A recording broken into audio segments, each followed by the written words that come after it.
This is Leslie Reed with Indianapolis Online Community Magazine, ICIndyMag.com, and this is Newsmakers.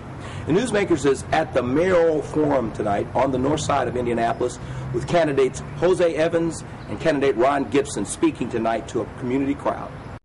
How can the candidates keep employers and businesses from discriminating against ex-convicts trying to secure gainful employment? We're going to have to really think about creative ways to make sure ex-felons get a second chance. I had opportunity when I served as the chairman of the Father and Family Resource Center, which is a center that helps young men get a second chance. Those situations where they can, to hire ex-felons to take on some of those jobs. Mark on their record, how can they, who served time, who did their time, and now want a fresh start in life, how are they going to be able to have a new life? And it's the mayor's responsibility to make sure that not only can we protect people's neighborhoods, make sure that the economy is going well, make sure that we keep these libraries open, your everyday lives, making sure that people have an opportunity to survive and to live. Gentlemen. Thank you.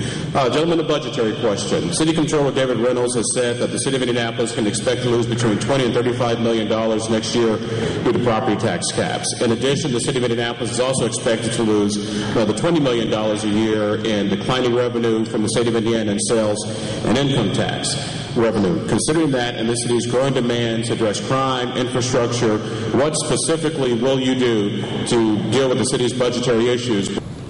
We need to make sure that our priorities are in order. We have a $1.2 billion budget. $1.2 billion budget. What I do know is this. The mayor can sit down. He can call up a CEO of Lilly. He can call up a CEO of Niagara Science, so on and so on and so on. He can get about 30 or 40 leaders in a room and say, listen, we need some help. You guys got all these tax breaks. You guys are supposed to be doing this, doing this. Help us, help the city. Invest in the city and help come up. Look, if they can come up with $25 million for one day for the Super Bowl, they can come up with $40 million on the shortfall. That kind of money, $79 million deficit. Here's my plan. One, we've got to pay as we go. We got to make sure we're paying for what we actually need in terms of services. Number two, which is probably the most critical, we got to come up with new financial ways of funding government. And those are all consist of all ideas on the table and really think about some real legislative opportunities to make those changes happen. So we need a new financial rescue package for Indianapolis. And number three is we got to reinvent how we do government. We can't do things the same way that we've done for 30 years. We got to rethink government. And so with those three efforts there, I think we can rebuild the budget. But that's going to be a tremendous task for any mayor. Anybody tells you that's a simple matter is fooling you. That's slick talk. This budget crisis is a huge problem for the city of Indianapolis in terms of our future. We have a problem with incarceration in our neighborhood. But when you look at incarceration, you're talking about incarceration on the back end. And we spend a lot of money on the back end keeping people locked up. Whereas that if we educated them on the front end, we would not have them being incarcerated on the back end. To that degree, Ajabu Communication has been hired by the IUPUI School of Education to recruit teachers. Teachers are the key to your children's education. If you don't have a good teacher, I don't care how good a student you are, more than likely you're going to have some issues. If a teacher does not teach the way that a student learns, then the student won't learn the way that the teacher teaches. Leslie Reed with Indianapolis Online Community Magazine, ICIndyMag.com. My question is kind of an overview of a lot of the questions I heard, which were all very good. And obviously there are short-term problems we're facing, budget shortfalls and whatnot.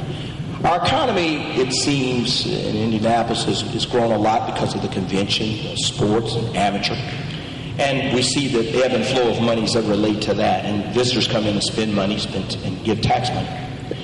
But my thought is, or my question would be, economic development spurs jobs. Drawing businesses here to Indianapolis brings tax revenues.